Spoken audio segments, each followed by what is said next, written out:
Hello everyone, in this video I'm going to show you how you can create a scrolling text effect in CapCut.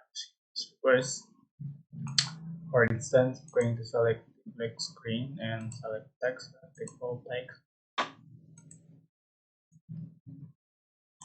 You can change for the text, and to make this scrolling effect, just click animation, select text, select animation, select upload,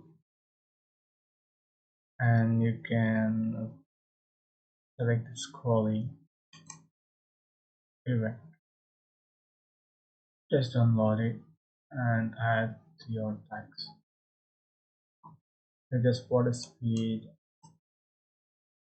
and see for the final result.